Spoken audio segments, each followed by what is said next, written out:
Hello and welcome back everybody to the Human Reignition project. So, we're in the taxi with Setsuna. I still don't think it is appropriate to kinda go on a date. Okay, it's not really a date, but still.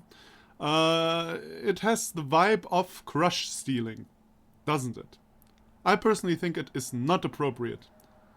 Oh well, but I wasn't asked in this game. It was decided for me that when I write this girl an SMS, a short message, or whatever I wrote her in this futuristic stuff, that I automatically have to go to her to this convention. You know, you remember the dude who hates technology and stuff? Yeah, we're going there. If you forgot about it. Okay, here we go. Evidently, she knows what she's doing, as moments later we're in motion. That guy was weird. Setsuna turns to watch the rapidly receding star. I feel bad for him. Too shy to enjoy his moment in the spotlight. Oh yeah, the deaf dude, who was not really deaf. Right. She does her best to stifle her laughter. You can drop the act. I know you didn't know that guy. Okay. I mean, who in the world wouldn't have figured that out? You can't be serious. I didn't think you'd actually go through with it. It was kind of fun. Why did you let me do it? What, and miss the show? Not happening. Why did you want to meet at the store if you're off work anyway? You seemed set on it, so I didn't bother correcting you. Huh. You have to speak up, Ken. It's your obligation as a man. Your curse. Your cross to bear. That is sexist bullshit, lady. People like you are one of our society's problems. People are equal, no matter if man or woman. Why does a man have to speak up? A woman has to speak up in this case too. I don't know, man, I don't know. She talks just like Kyo. I feel like an idiot. Nah, don't worry about it. That was fun. I grit my teeth and turn away from Setsuna to watch the buildings blur past. So, I take you don't like running? Not really. That's a shame. I figured maybe you could come running with Kyotaro and me. I glanced back at her. How did you get him to run, anyway? I didn't do anything. What do you mean? Well, I've been running around the city for as long as I can remember. One day I noticed somebody was tailing me. Now, the market district ain't all that sketchy, but if somebody starts following you, you get a little nervous. I guess I lost him, because he was gone by the time I was done.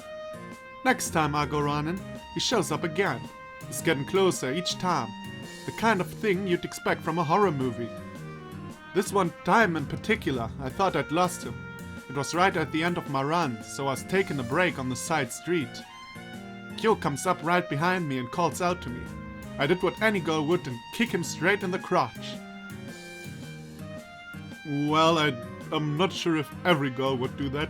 Still, it's a little creepy, I have to admit though. He dropped like a rock. Naturally, I ran off. As it turns out, he was actually just trying to see why I was always running around. As if I need a reason to go running. I guess he was curious.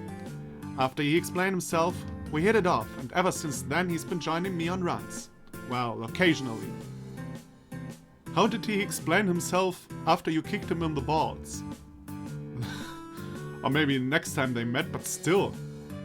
If someone kicks me the first time I meet him in the balls, or her in this case, in the balls, then I have no further interest in communicating with you. I'm not surprised you didn't tell me that. That guy really needs to learn a few things. I don't know what he was expecting, approaching a girl like that. Alright, your turn. Huh? That's my Kyotaro origin story. How about yours? It is less impressive. Boss just put the two of us together on my first shift. He kept us together after that. I guess he thinks I'm helping keep Kyo in line. Yeah, Kyo's always saying you're the sensible one. What else he said about me? Hey, so what's up with your store? How come you still have cashiers? Boss just think it's good for business. Old people don't like self-serve machines, you know. I hate that personally too. I mean, we are in today's world. And in today's world, this is... Oh, sorry. I just knocked against my desk. Hopefully that wasn't too loud on the mic or something. Things like this, like self-serving stuff, exist today, but they are not that common. But still, I hate these things. Like, really, that's not my thing, not my thing. I think we'd save a lot of money if we switched, but I'm not about to suggest it. I can understand that. The cab turns a corner and comes to a stop. Here we are. Let's see if I can remember how to find the room. Setsuna strides down walkways and across lawns. It seems like she knows where she's going, although that makes no sense. We would be in trouble if we had to ask for directions. We are the only ones on the campus that I can't see. Universities aren't shutting down as quickly as schools, so I thought there would be some students around, even on the weekend. Yeah, they usually are, though. But it's like they heard Kojo was coming and ran for their lives. We finally spot a handmade sign for the meeting. It makes me wonder whether Kojo, not Kyo, has a secret passion for arts and crafts. I think this is it. We've stopped outside the door. I got on tiptoe to look over Setsuna's shoulder. An "In Here" sign is plastered on the glass. Are we going in? We share an unsure glance. I steel myself for embarrassment and reach for the handle, but Setsuna throws the door open before I can grab it. It's a much smaller turnout than I expected. Aha, so there is the restaurant lady, the waitress. The one aggressive girl and the other ones are new, as far as I can tell. The weird girl from the last time, Senri, is staring at her phone in boredom, with one of her cheeks pressed flat on the table. Behind her, another girl is mesmerized by Senri's phone screen and keeps trying to peek at what she's doing. On the far side, a tomboyish girl is leaning against the wall, hands thrust in her pockets. Her eyes keep flicking around the room. A nearby girl with glasses is sitting with her hands clenched, probably thanks to the chatter from Hitomi. I think I said Hitomi in the beginning. That is because I heard it in Game Grumps. That is actually one of my favorite Game Grumps Let's Plays is Dead or Alive Extreme Beach Ball Volleyball. I don't know what it was called, but something like that. And they said Hitomi, and I think that kind of stuck in my mind. But I guess correctly is probably Hitomi. Hitomi whips around, abandoning the conversation she seems to be single-handedly holding up. Ken! Hey, Ken! Everyone turns to look at me. Feeling self-conscious, I manage a small wave. Setsuna makes up for it by giving a big grin and a half salute. Yo! She gets some polite nods and a couple of glances. Hitomi is too focused on dragging out a folding chair to reply. Hitomi gives the chair a pat and gestures for me to sit. I give Setsuna a shrug. She follows behind me, but then veers off and takes a seat by the red-headed girl. I must look confused because she gives me a broad grin. Hey Ken, I was just making some friends before you arrived. Hitomi points at the girl beside her. The girl glares back, not interested. Who told you I was coming? Who do you think, dummy? Before I can guess, the door bangs open and everyone jumps. Kyotaro strides in, his arms wrapped around a large, unmarked cardboard box. Kojo follows behind him. So, Kyo is here as well. So, maybe it is correct that I texted Setsuna? I don't know, we'll see. Kyo stops in front of me, treating me to a close-up of his backside. Where do you want these? Oh, I can't remember Kojo's voice. Well, I'll make something up on the spot. Just on the table, please. Kojo settles himself into the chair next to me and surveys the room with excitement. The redhead takes a seat beside Setsuna, glancing warily at the rest of us. Meanwhile, Kyo drops the box, slides it over to Kojo, then snacks the chair beside Setsuna and across from me. Hey Ken, hey Hitomi, glad you made it. Not sure who the second part was directed at, though at least he's pretty much answered the question of who told Hitomi. Hitomi, Jesus, Hitomi. It doesn't really matter, does it? Yeah, Kyo. I just nod. Hitomi has more than enough enthusiasm for both of us. There's a delicate cough from the old man, and everyone turns to the head of the table, where he's surveying us with a smile. Well, aside from Kyotaro, is there anyone here who wasn't there for my last talk? I expect Hitomi to leap up, but to my surprise she doesn't move.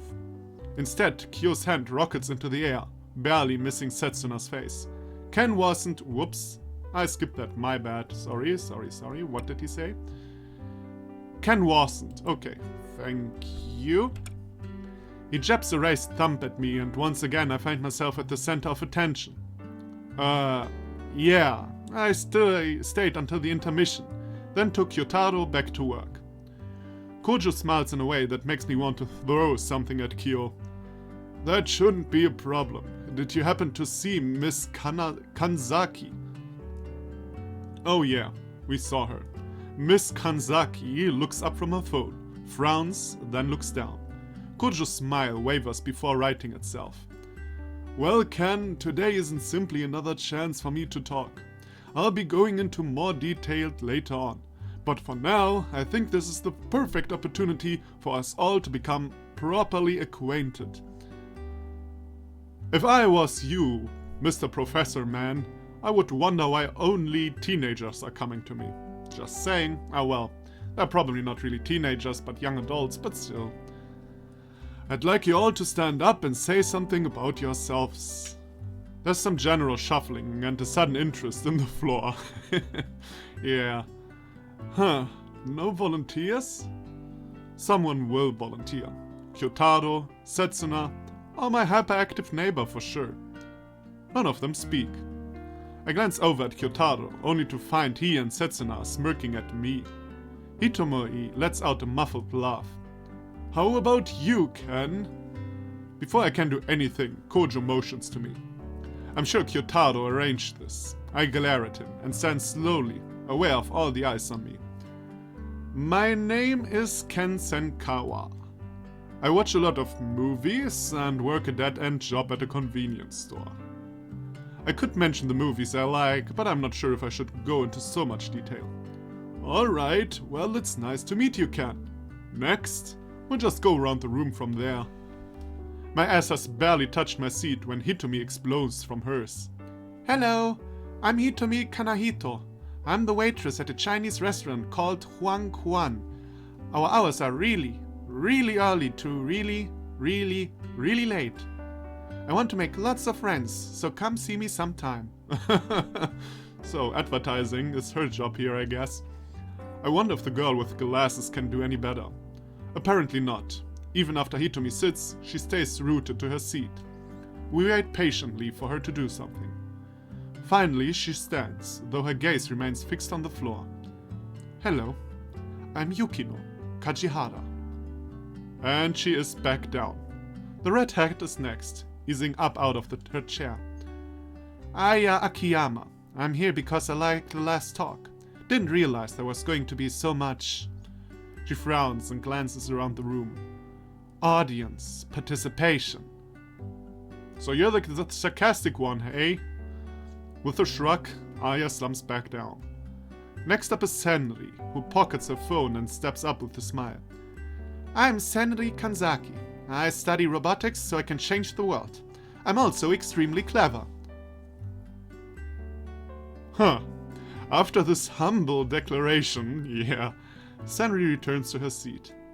Next is the girl who's been stealing looks at Senri's phone. Hello, my name is Shion Kusakabe. All these Japanese names. Why are all visual novels always set in Japan? Can't we just call him, I don't know, John Miller? Henry Smith? Harry Pimpleford? I don't know, something I can remember at the top of my head. There really isn't anything interesting to say about me. Shion beams as she retakes her seat. Apparently that was a success by her standards, so she's the shy one, I guess. Hey guys, I'm Kyotaro OOU is just a very long O normally. Cool. So, I'm Kyotaro Oochi. I work the same job as my buddy Ken here, and I like basketball and guitar. I'm sure we'll all have a great time. He falls back into his chair. There's a collective intake of breath as Setsuna rises from his seat. Hello, my name is Setsuna Nasunaga. I like running and just about anything fun.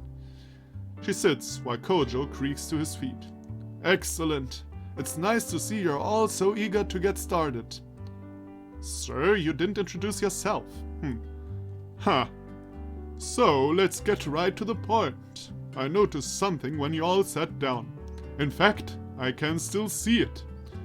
We all share glances, but no one seems to have a clue what he is talking about. The old man sighs. You're all sitting so far apart from each other.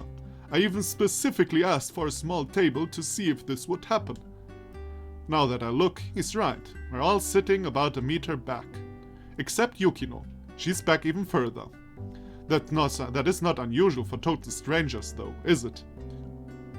This is totally normal. I think there was no time probably in the world where this wasn't the case. Don't tell me shit, Kojo. Within our meetings, we will be doing two things. Understanding why this distance exists and learning what it would mean to overcome it. I intend to have you all step aside of your comfort zones. But remember, participation is totally optional. Now you sound like the Ku Klux Klan man, or I don't know. What is it called in English? Cult. There we go. Now you sound like the cult guy. Just remember that as with any venture, the effort you put in will equate to what you get out. That being said, I do have a small incentive which I hope will convince you to try at least one more meeting. He pats the side of the forgotten cardboard box. I know that we've been here a short time, but I only intend today to be an introduction, and a chance for us to become acquainted. Consider this as a token of my appreciation, but also a favor to me. Kojo retrieves a box cutter from his pocket, flips it open, and slices cleanly through the box tape. Inside are small white boxes. He takes one out, scribbles something on his clipboard, then hands it to Senri. One look and her composure disintegrates. No way! You're giving us these? Kojo nods and hands a second box to Shion. Everyone else crowds in to see what Senri's holding, but she's too busy turning it over for us to get a glimpse. Wah! Shion looks at her lap, mesmerized by the box. I lean in closer, ignoring the angry poke I get from Hitomi. She's the next to grab one, and I can finally see what all the commotion is about. The box is adorned with an image of a sleek white phone. A large Heisei logo covers another side, along with the model name. IG6. Oh yeah, the thing from the beginning. I did not really know what it is. These aren't even on sale yet. Where did you get them? These are parts of a limited test run I acquired from a friend. Functionally, they're almost identical to those being released next week. I tear open the box Kojo hands me and remove my own IG6. It looks exactly like what I've seen in the ads. When I look back up, everyone has one. Kojo has also pulled out an identical, jet black phone. I assume you know what these are, but just in case, I've given each of you a top-of-the-line IG6 phone. It's yours, free of charge. I shall also be paying for the service and usage. Technology is bad. Here's a phone. Not that I'm complaining, but it seems hypocritical after his whole speech. Sir, you are stupid. He wants to teach you a lesson. Now you're probably wondering why I'm giving you these after denouncing them. Society has developed an unhealthy relationship with technology, but we cannot simply abandon it. I am therefore entrusting these to you, in the hope you will learn to use them properly, to enhance your relationships, rather than poison them. If you'd all please turn them on. There's a rustling as everyone tears off the packaging, and boots them up. The Heisei logo flashes for a second, before resolving to the home screen. Kojo types something into his phone, and there's a chorus of chirps from the others. Incoming content, HRP contact info. HRP? I'll get to that. But for now, could everyone please accept the content? I tap accept, and Jesus, what am I reading today? And a progress bar shoots across the screen. Once I hit the network icon, entries for everybody in the room are listed. Miss Kajihara. Yukino looks up, startled. Do you need any help? It says you still haven't accepted the contact info. Yukino looks back down at her phone, blinking twice. Here, I got you. Hitomi leans over and taps Yukino's phone. Thank you, Miss Kanahito. You may now contact each other, as well as myself, at any time. However, your phones will be reporting their usage to me. I almost dropped the phone. Several people look up in outrage. That is illegal. Those are the terms, I'm afraid. It is still illegal. You're welcome to return them if it makes you uncomfortable. Aya staring at her phone as though it's some kind of venomous snake. Are you going to listen to our conversations? Oh no, nothing like that. No personal details. Simply how often you've been using them. But there's no way to prove that, is there? You could listen anyway, and we wouldn't even know. You have my word that I can't and won't intrude like that. That's all I can give you.